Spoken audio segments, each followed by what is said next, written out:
Kita masuk ke tanda-tanda ya, tukang sihir. Karena di Indonesia cukup banyak orang yang tukang sihir sebenarnya, tapi mengaku sebagai kiai, ustadz, dai, haji, menggunakan kopiah hitam, menggunakan kopiah putih, ya, tidak jarang juga menggunakan surban. Jadi orang-orang awam tertipu dengan masalah itu. Maka ada ciri-cirinya sehingga kita bisa membedakan mana dai, mana ustadz, mana kiai yang sebenarnya, mana tukang sihir itu. Yang pertama, ciri-ciri penyihir adalah bertanya kepada pasien tentang nama ibunya. Jadi bukan nama ayah. Dan ini seringkali mereka lakukan. Sayangnya saya bilang banyak lembaga-lembaga kita mengikuti cara-cara penyihir ini. Siapa nama ibu kandung Anda? Karena dalam Islam kita tahu ajaran Allah Subhanahu wa taala, ajaran yang benar adalah menanyakan siapa nama ayah. Walaupun ayah kita orang kafir, tetap saja kita nisbatkan diri kita kepada dia. Ya. Maka menanyakan, ciri pertama adalah siapa nama ibu kandungnya. Yang kedua, meminta hewan dengan kriteria tertentu. Misal ayam hitam, ayam putih, atau jenis burung-burungan. Ya. Itu didatangkan. Dan ini tidak mungkin, mustahil terjadi pada seorang ustadz atau kiai yang benar. Di jalan Allah nggak mungkin. Saya mau jawab pertanyaanmu tapi bawa kepada saya ayam putih. Itu nggak mungkin terjadi. Pernah nggak ada di sini saya minta ayam putih darinya? Hah? Atau minta kambing? Tidak pernah sama sekali. Nah itu ciri-ciri mereka. Yang ketiga, meminta darah dari hewan yang disembelih. Kalaupun hewan itu sudah didatangkan, dia suruh sembelih, atau dukunnya menyembelihnya, tapi cara menyembelihnya sesuatu yang aneh, baik dengan menggunakan silet misalnya sehingga hewan itu tersiksa, atau menarik kepalanya, atau menjepit dan seterusnya. Dan itu tanpa menyebut nama Allah. Selain menyembelihnya, selain cara yang Islam, cara yang diajarkan oleh Allah, juga dengan cara darahnya diambil, lalu dioleskan darah tersebut pada bagian tubuh pasien yang sakit atau yang datang mengeluh, dan memerintahkan agar sembelian tersebut tidak dimakan tapi dibuang di tempat-tempat reruntuhan atau dekat batu atau pohon, yang memang sebenarnya tujuannya untuk dijadikan sebagai sesajen bagi syaitan-syaitan yang telah membantu para dukun-dukun itu. Itu yang ketiga. Yang keempat, meminta jejak dari orang yang datang kepadanya seperti pakaian dalam, sisir, kuku, rambut, atau foto.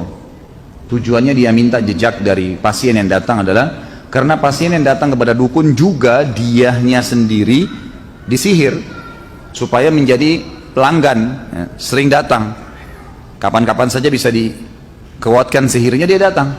Mungkin dia rindu sama dukunnya, mungkin dia ingin bertanya sesuatu, atau syaitan yang sedang ditugaskan memang diberhentikan sehingga reaksi sihirnya kurang dan seterusnya. Kemudian yang kelima, menulis mantra-mantra, simbol-simbol, huruf-huruf lepas, nomor-nomor, atau dalam persegi empat atau lingkaran. Baik itu dalam tulisan Arab atau tulisan yang lainnya. Yang keenam, memberikan jimat, baik itu dalam bentuk kepada pasien, diantaranya ada yang kecil dan besar, berbentuk segitiga atau segi empat, dilipat dalam kulit, potongan besi atau potongan perak. Di dalamnya berisikan permohonan bantuan bernuansa syirik, nomor-nomor atau huruf-huruf. Ada kalanya tukang sihir menyuruhnya agar menggantungkan jimat tersebut di lehernya, dikalungkan atau di lengannya, atau meletakkannya di bawah bantal bila memang targetnya adalah pasangan hidupnya. Kemudian yang ketujuh, memberikan benang dari bulu binatang atau tali yang ada bundalannya atau simpul-simpulnya. Ini semua diberikan, dan ini mustahil terjadi pada seorang ustadz. Nggak mungkin. Dai jalan Allah nggak mungkin kasih jimat suruh pakai. Pokoknya cirinya kalau sudah kasih jimat, biar pakai kopiah, biar pakai apa, jangan dipercaya, udah dukun pasti. Yang kedelapan, memberikan pasien barang-barang untuk ditanam di dalam tanah, dan ini mustahil terjadi pada dai, nggak mungkin. Tapi dukun-dukun pasti memberikan sesuatu untuk ditanam, baik di rumahnya, di tempat kerjanya, ya kan? Atau bahkan ditanam ke dalam tubuhnya sebagai susuk kalau kita biasanya. Yang kesembilan, memberikan pasien kertas-kertas yang bertuliskan mantra-mantra dan memberikan dupa untuk dibakar pada waktu terbenam matahari, terbit matahari, atau waktu siang hari, atau dikenal dengan kailula dalam bahasa Arab. Lalu kemudian tentu dupa-dupa tersebut memang disyaratkan diberikan untuk syaitan-syaitan yang sedang bertugas pada waktu itu dari para dukun, sehingga syaitan mengetahui kalau si dukun dan pasien tadi patuh padanya. Yang ke-10, menuliskan untuk pasien huruf-huruf lepas pada bejana, pada piring atau keramik, atau pada potongan-potongan kayu dengan material tertentu yang bisa dicairkan, atau dengan za'faran, wangi-wangian. Lalu ia memerintahkan orang yang datang kepadanya agar mencairkan dan meminumnya.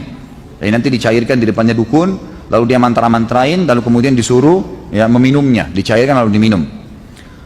Seringkali dukun juga meminta, maaf bahasanya, ya, darah haid dari wanita yang dijadikan target oleh laki-laki tersebut, lalu kemudian disuruh laki-laki tersebut meminumnya. Yang ke-11, memberikan kepada orang yang datang kepadanya, baik orang yang sakit maupun selainnya, sebotol air yang di dalamnya ditaruh sebagian kertas yang bertuliskan mantra-mantra dan permohonan bantuan kepada syaitan, lalu memerintahkannya agar mandi dengannya di tempat yang tidak terurus lagi hancur atau pekuburan yang sudah ditelantarkan. Kemudian yang ke-12, seringkali di rumah dukun ditaruh tanah, pasir, kemudian di sekitar pasir itu dibuat lingkaran dari karet, dan pasir itu sudah dijadikan sebagai kesepakatan antara dukun itu dengan setan-setannya. Jadi disitulah seperti tempat ya, yang syarat dikasih oleh syaitan untuk bisa pasien tersebut terkena apa yang ditargetkan. Maka pasien pun menginjak ya, pasir itu dan masuk ke dalam lingkaran tadi. Yang ke-13, membaca cangkir, menghidangkan minuman, kopi, teh, sirup ya, kepada pasien yang sebenarnya sudah dimantrain. Atau kadang makanan sebagai syarat, baik itu ketan, gandum, apa saja ya, yang memang diberikan untuk dimakan, dikonsumsi oleh pasien tersebut yang sebelumnya sudah dimantrain. Maka pada saat tersisa kopi tersebut lalu dituang di cangkir, di anak piringnya, lalu kemudian diterkalah atau ditebaklah apa yang sedang menjadi jalan keluar dari masalah pasien tadi. Dan ini semua dusta ya, ini semua dusta, hanya untuk menipu. Yang ke-14, membaca telapak tangan, garis-garis wajah ya. Ini semua ciri-ciri dukun. Nggak ada ustadz yang bilang, sini saya lihat wajah kamu, sini ya, sini telapak tangan kamu, sini saya lihat kuping kamu. Itu semua tidak benar.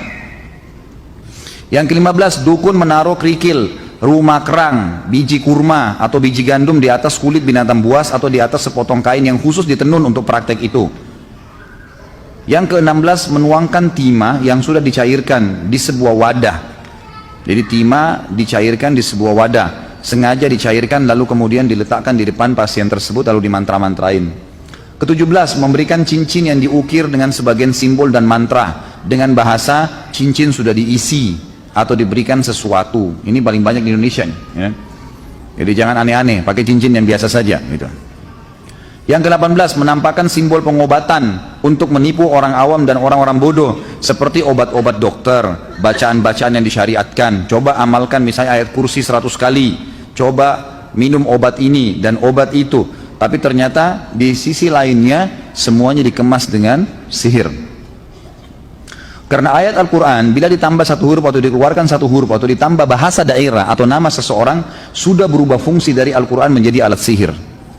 Jadi misal orang baca ayat tertentu kemudian dipotong tengah-tengah lalu dimasukkan bahasa daerah atau nama orang, atau dikurangi satu huruf ditambah satu huruf, maka cukup untuk menjadi alat sihir.